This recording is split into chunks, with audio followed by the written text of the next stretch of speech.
Em maio, no dia 20, a gente celebra o Dia Nacional do Medicamento Genérico. E aproveitando esse gancho, nós conversamos no programa de hoje sobre o mercado de genéricos no Brasil. Trouxe para você números bem interessantes. Fica comigo até o fim, é logo depois da vinheta.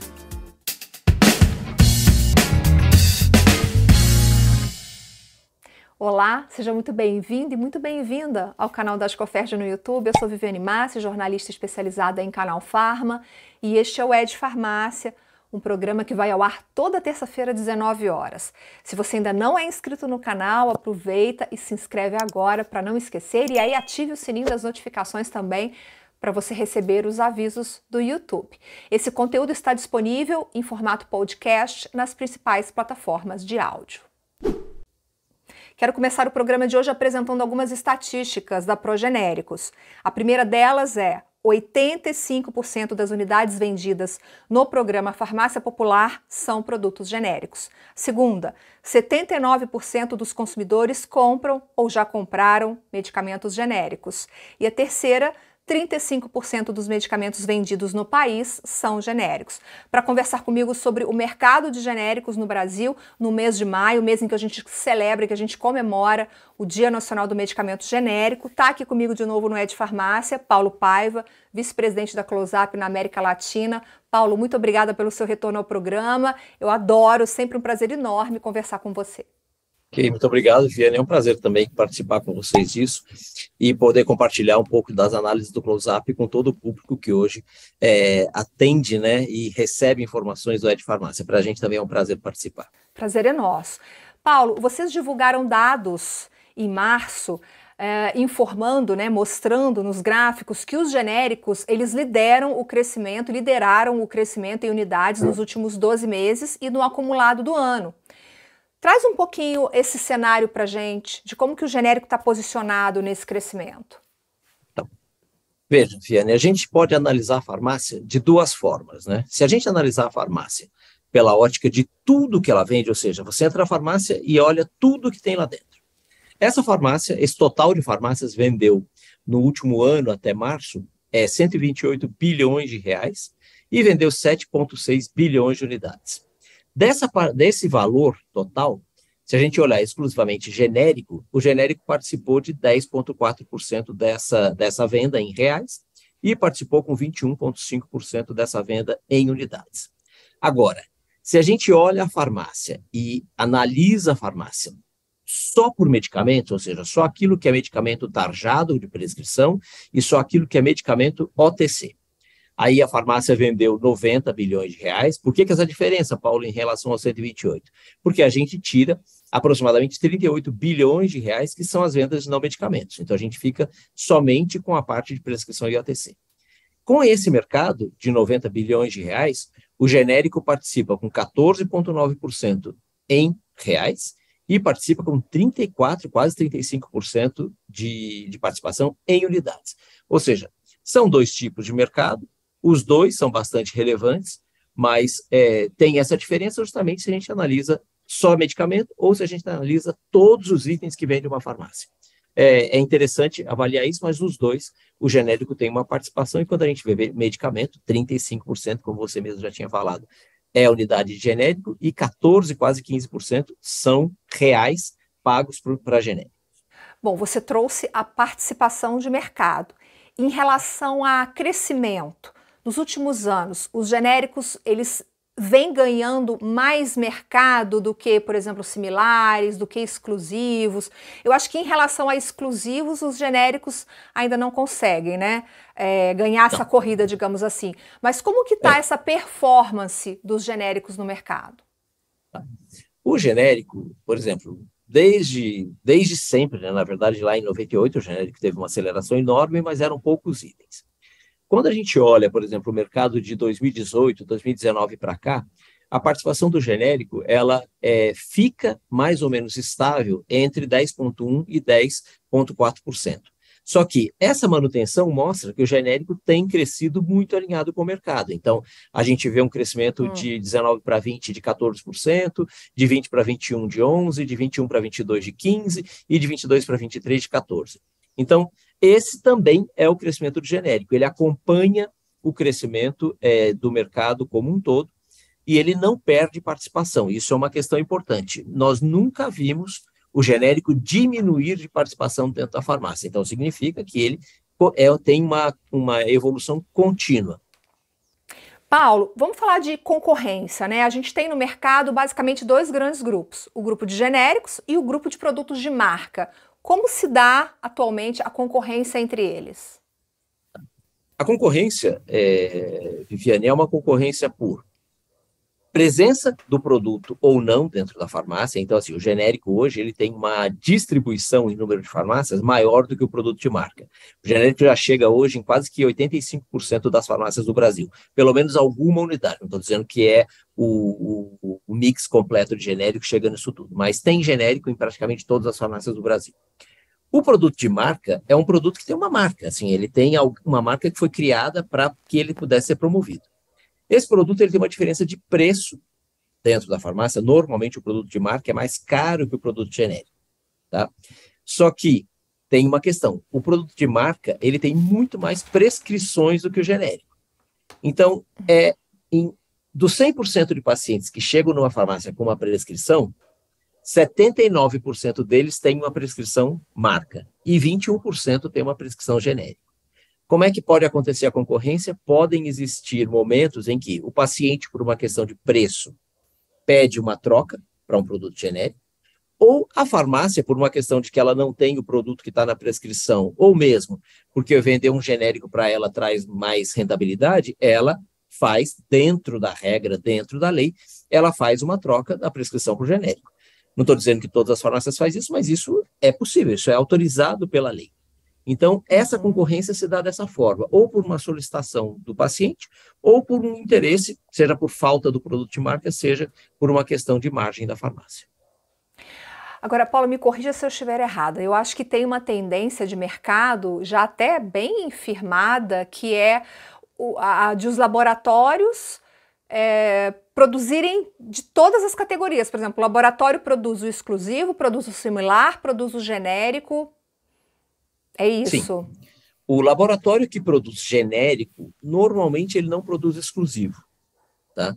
Porque o exclusivo normalmente vem de um produto que teve patente, e são poucos os laboratórios produtores de genérico que têm patente. A gente tem casos desse tipo, do Axê, por exemplo, e alguns outros, mas isso não é o estándar de mercado. O estándar de mercado é o produto exclusivo vem de uma multinacional de pesquisa, e o produto marca e o produto genérico, ele vem das empresas locais ou regionais. Mas a gente vê hoje que praticamente não existem moléculas no mercado que não tenham genéricos. Só vai ter molécula sem genérico aquela que é exclusiva ou aquela que o tamanho do mercado para essa molécula é muito pequeno e não atrai o interesse do fabricante de genérico para lançar algum genérico aí. Você saberia me dizer quantas patentes estão para vencer, sei lá, nos próximos anos, assim? Só um número para a gente tem mais ou menos 8% do mercado de farmácia é produto exclusivo. Nós temos produtos para vencer nos próximos 5 anos, nós temos mais ou menos 10 produtos, mas é pouco. Assim, já o grande mercado de produtos patenteados protegidos, ele já passou. O que está acontecendo agora é que foram lançados produtos nos últimos anos e que esses produtos vão ainda manter patente por 10 anos, por 15 anos. Um deles que está fazendo um sucesso danado agora é o Ozempic, que é um produto que tem uma patente ainda longa, né? É uma molécula interessantíssima, assim, possivelmente deve ter muita gente estudando como tem um genérico do Ozempic, mas vai demorar para que isso possa acontecer. Mas só no Brasil, o Ozempic vende 2,7 bilhões de reais. E tá uma polêmica danada, tá uma né, polêmica Paulo? danada, né? Mas é isso, assim, é o interesse do fabricante de lançar algo, porque aquele algo é um mercado grande a ponto de valer a pena ele competir ali, entendeu? Tem genérico para todas as especialidades médicas? E pra também queria perguntar todas, quais são as... tem muito genérico. As principais são as crônicas. Aí são tudo que é relacionado à cardiologia, ao metabolismo, à endocrinologia, à hipertensão, à diabetes, asma, enfermidades respiratórias. Esses são os grandes mercados de genérico hoje, porque são também os grandes mercados de moléculas que perderam exclusividade e tem muitos pacientes para elas. Eu trouxe um dado no início do programa que diz o seguinte, que 85% das unidades vendidas no Farmácia Popular são produtos genéricos. O Farmácia Popular é o principal canal de venda, de escoamento do genérico para a população? Não mais, porque o Farmácia Popular ele cobre hipertensão, diabetes, asma e Parkinson, mas ele limita o preço. Então, nem todos os produtos, ou genéricos, ou marca, para essas enfermidades, conseguem chegar no Farmácia Popular pelo preço que o Farmácia Popular paga. Tá? Mas o Farmácia Popular tem medicamento para cobrir todos os pacientes dentro dessas enfermidades. Isso sim é verdade. Deixa eu falar com quem está assistindo a gente. Na sua farmácia, qual é a participação dos genéricos? Conta aqui para mim nos comentários que a gente quer saber, tá bom? Paulo, eu queria falar um pouquinho sobre a definição de mix, né? A farmácia, ela tem que ter genérico de todos os laboratórios e para todas as especialidades médicas? Óbvio que não, eu sei que a resposta é não, mas eu queria entender como a farmácia deve montar esse mix de genéricos, né? Como ela faz as escolhas na hora de montar esse mix de genéricos. Tá.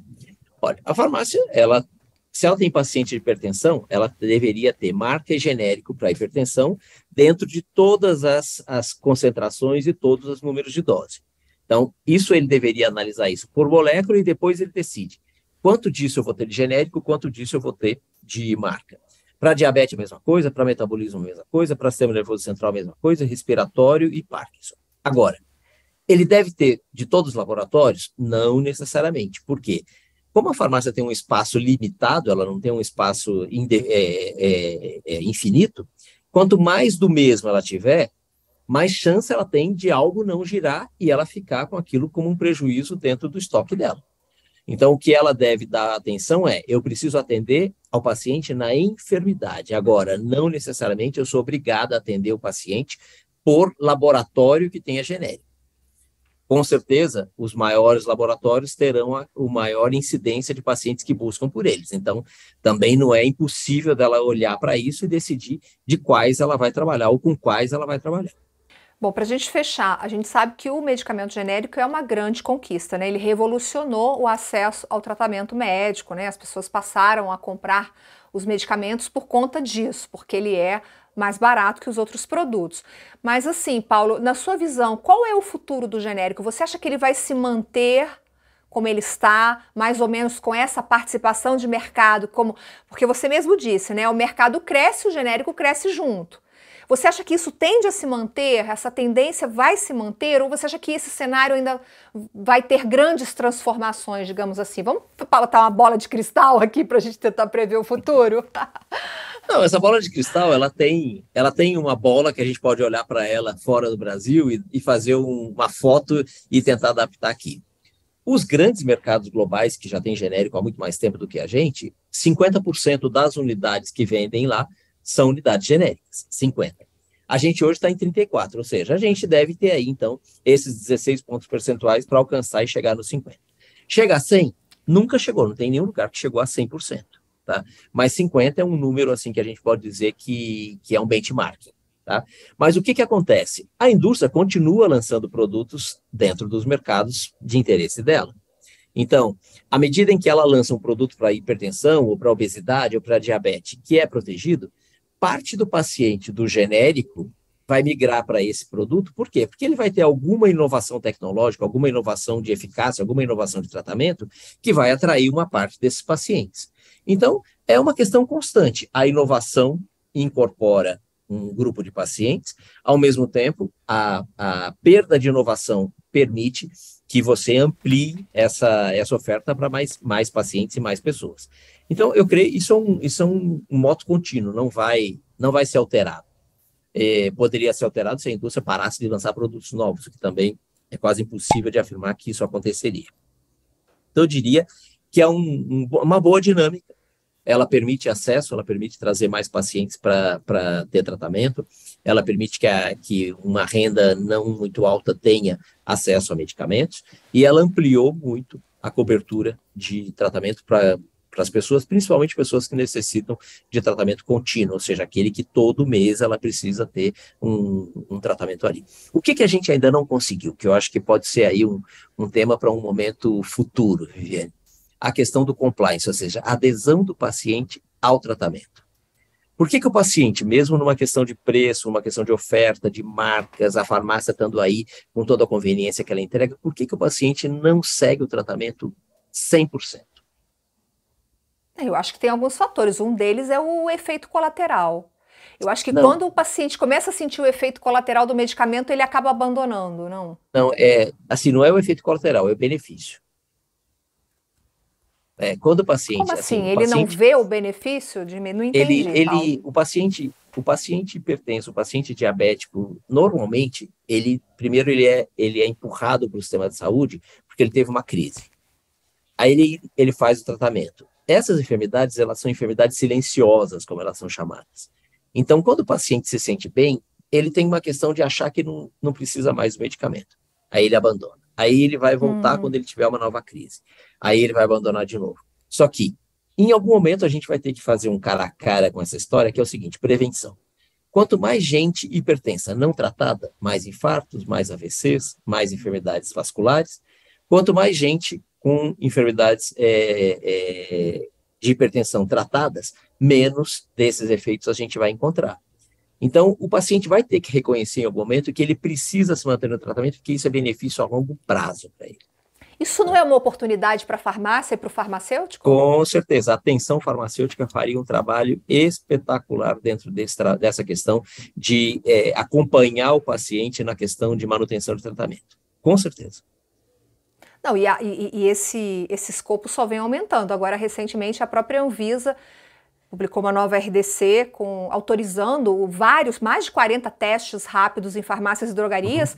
A Anvisa está fazendo uma revisão na RDC 44, então tudo indica que a própria legislação vai amparar o farmacêutico nessa nova atuação dele, né, no mercado. A gente tem coisas bem modernas acontecendo e eu creio que quanto mais informação o paciente tiver, mais adesão de tratamento a gente vai encontrar, porque o que tem aí realmente é um pouco de falta de informação do paciente entre o que é que significa o futuro dele como hipertenso ou como diabético e tal, e o que significa ele tratado e não tratado.